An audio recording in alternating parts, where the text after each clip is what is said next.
por tu intervención y a continuación cedo la palabra a Julius Langendorff, jefe adjunto de la Unidad de Gestión de Residuos del Departamento General de Medio Ambiente de la Comisión Europea.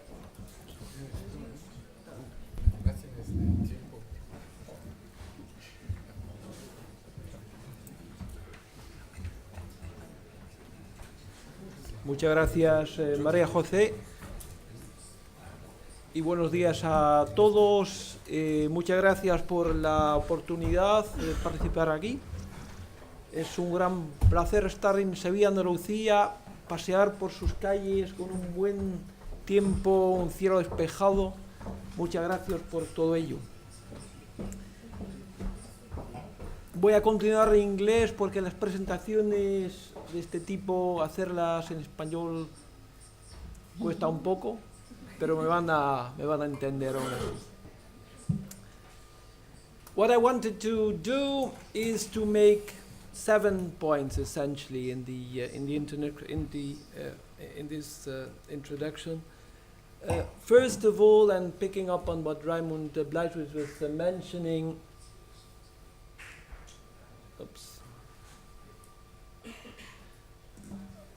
the simple fact that at European level we have clearly recognized the need to move towards a more circular economy in the 7th Environment Action Programme that was adopted on a proposal by the European Commission, by Member States and the European Parliament back in 2013. If you look at this, you clearly see that to live well within the boundaries of the planet, we need a circular economy where nothing is wasted as part of a resource-efficient and low-carbon future growth. So the starting point, the recognition at European level, the shared recognition by Member States, European Parliament and the European Commission is there. The second message is simply that we need to put this into action, of course. The 7th EAP announces actions that need to be taken in the period up to 2020. And one of the things, and we have already heard quite a bit about it in the previous part of the conference, one of the things we try to do to put this into action is that we've done is the adoption of the Circular Economy Action Package that consists of an action plan, and I will go into a few details in a minute, and a number of proposals to upgrade our waste legislation. Now these measures, they are, and that's an important thing to mention, they are focused on actions that should be done at European level. And actions that should be taken during this Commission's mandate, so during the next 3 years, essentially up to 2019. So it's an action plan in that sense, with a clear focus on actions, initiatives that can be taken at the European level and that will be taken in the next 2-3 years.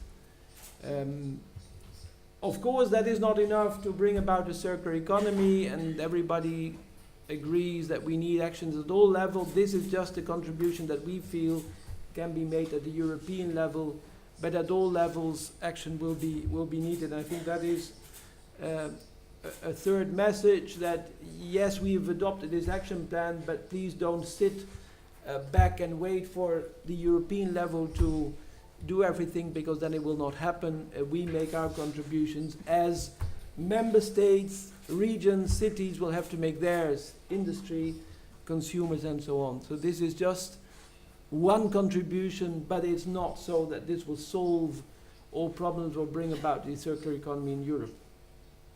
So my third message is really, yes, this is a contribution, but we need the action at all levels.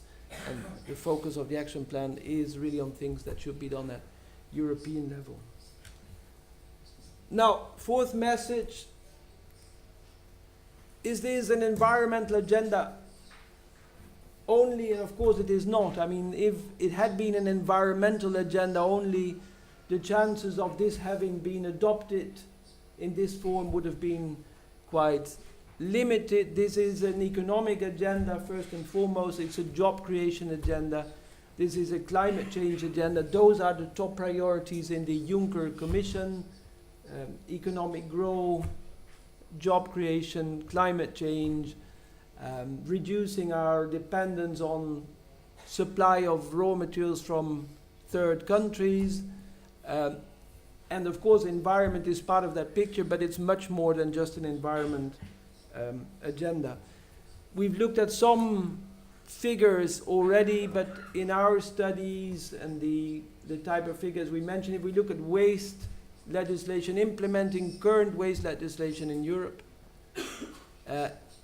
and implementing what we believe can be done in the period up to 2030, would bring about some 500,000 jobs in Europe, according to our studies. In Spain, according to the figures that I have in mind, we are talking about some 35,000 or 40,000 jobs that can be created in the waste sector alone. If you look at the GDP advantages or benefits of a circular economy, the MacArthur Foundation has estimated that the GDP benefits can be up to 7% of GDP when you move to a truly circular economy. And there can be 600 billions of savings for businesses. So there is really an enormous economic potential in this agenda. Now, my next message is that the circular economy is about much more than waste. And I think this is an important thing to keep in mind, because people, when they think about circular economy, closing the loop, they immediately think about just putting waste back into the circle, re-injecting waste into the economic process. And if you look at the title of our action plan, Closing the Loop, if you interpret that in a narrow sense, you might be tempted to think that this is about waste only and about ensuring that recycling performance is adequate. But essentially, and this is, for example, reflected in the Scottish circular economy plan, it is about making things last. It is about maintaining the value of products and materials in the economy for as long as possible and minimize waste. So it's essentially about extending the lifetime of products. It's essentially about product policy in addition to waste policy. And I think that's a very important notion, that it's simply not about waste only. What we have done in the Circular Economy Action Plan is to structure it along the different stages of the product's life or the production cycle, ranging from design, sourcing of materials, production, then moving to consumption. And there clearly the focus should be on waste prevention, on reuse, on new business models to prevent products to become waste for as long as possible. And then moving through, of course, in the end, products will become waste, moving through waste and from waste to secondary raw materials.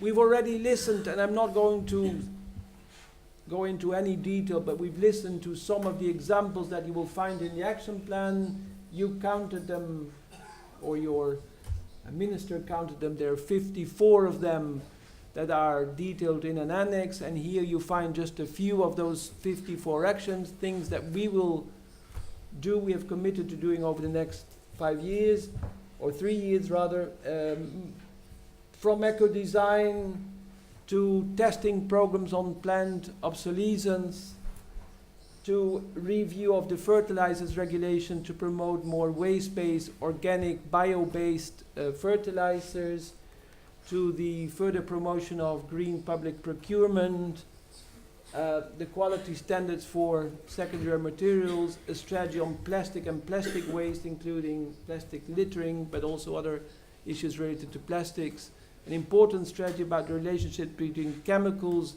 and waste to promote non-toxic material cycles, and clearly also the very important role, and previous speakers have already referred to that, of EU funding, both research funding under Horizon 2020 and the cohesion funds. Now, if circular economy is not about waste only,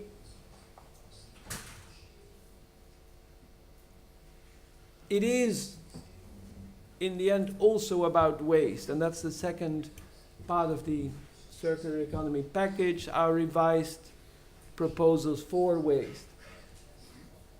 And you may be familiar with existing legislation. We have quite extensive waste legislation in Europe. What we're proposing for the next period, for the period up to 2030, is not something completely new. It's not new at all. In a sense, we build on existing legislation, and the first message is really to implement existing legislation. The major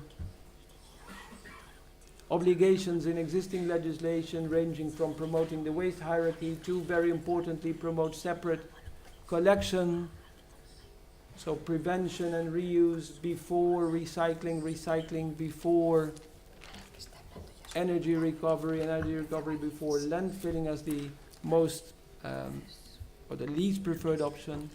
And very importantly, putting the money in line, putting investments in line with the waste hierarchy. And that's something where a lot of progress can still be made, making sure that where money, including EU funds, are invested in waste infrastructure, that money is put in line with the waste hierarchy, so promoting separate collection and recycling, for example, over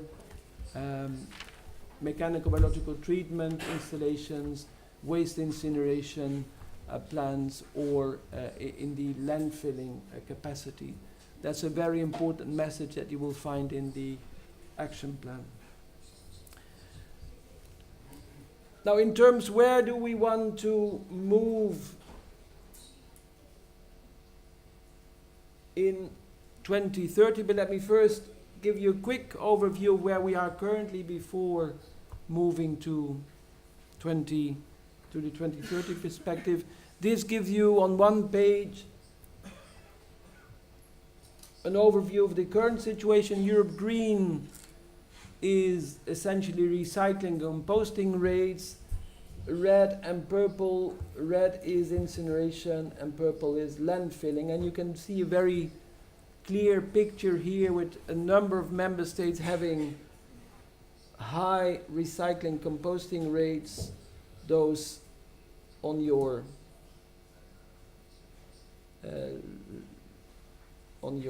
left. Germany, Austria, Belgium, the Netherlands, Sweden, and then when you move to this side, you see that in some countries the recycling composting rates are very low, and the landfilling rates are sometimes still up to 90%, and that clearly is not in line with what we want to achieve in a circular economy. Spain is somewhere in the middle with a recycling rate of some 30% in 2013. These are the latest data that Eurostat produced, and clearly has a commitment to move up that recycling rate.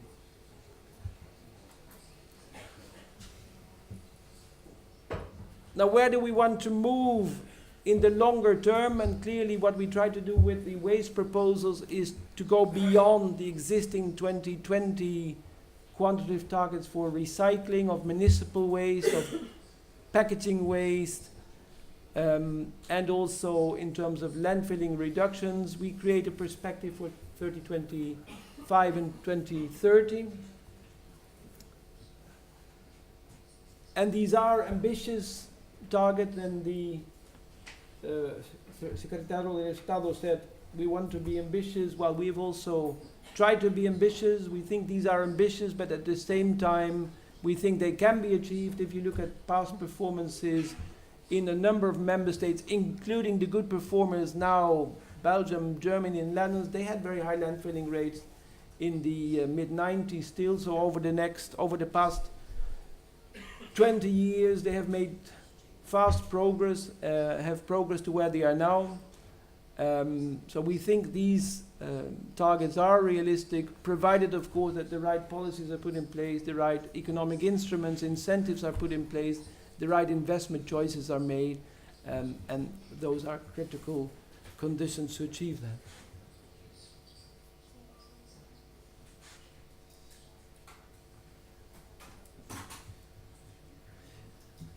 Beyond the targets themselves, so moving to 65% recycling of municipal waste in 2030, for packaging waste an overall recycling target of 75%, and reducing landfilling to 10% of municipal solid waste.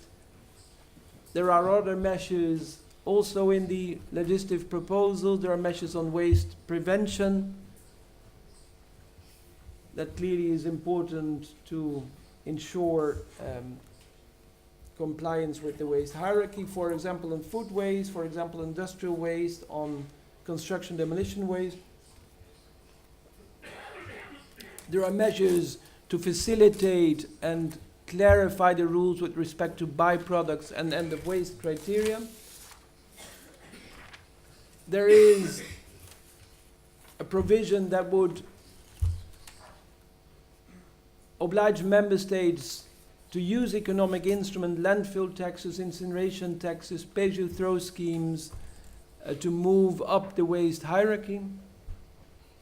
And quite importantly also, we have proposed a number of general requirements for the operation of extended producer responsibility schemes to make those schemes more effective, make them more transparent, and make them contribute to the achievement of the targets that we have proposed. Further provisions, there is an obligation for member states, to the extent they need to do so to achieve the targets, to ensure the separate collection of bio-waste. Currently in our legislation, that is an option, but it's no obligation, and we think that to the extent, again, that you need to ensure separate collection of bio-waste to achieve the more ambitious target, that becomes an obligation. There is an obligation to ensure the sorting of construction demolition waste. And we have introduced a proposal to make electronic registries for hazardous waste mandatory, because of the concerns about the traceability precisely of hazardous waste. That is, in a nutshell, our set of proposals on waste. The clear message is that these are proposals for the mid and long term, for 2025, 2030, but they build on existing legislation, on existing commitments. They build on existing activities ongoing in member states, and it is important to see a continuum from what we're doing now towards 2025, 2030. Action needs to be taken now. There's roughly 20 years to go until 2030, so it's only by planning now, taking the right decisions now, that you can have a chance or have a perspective of reaching what we propose for 2025, 2030. We work very closely with member states in dialogues, including with Spain, to see what kind of measures can be taken, what kind of best practices can be used, looking at what happens in other regions and other countries of Europe. And I think that is really the road to go. Also further exchanges, further exchange of best practices, not only with countries like Germany, the Netherlands, or Belgium, but also regions in Italy, in Slovenia. There are also clearly very positive developments if you look at the Europe-wide picture. Final message, what is very clear for us in Brussels is that the circular economy package has created a lot of momentum. You know that the Juncker Commission decided to withdraw the package when it came in. There was a lot of protest, a lot of outcry against withdrawing, and in a sense, the withdrawal of the package has created a lot of attention, has created a lot of support for the concept, and maybe was in that respect a good move. There is a clear momentum which is reflected in the title of this conference, Circular Economy Now, and I really hope that during this conference and beyond we can build on that momentum. In Europe, in Brussels, we are trying to make our contribution to make that happen. Thank you.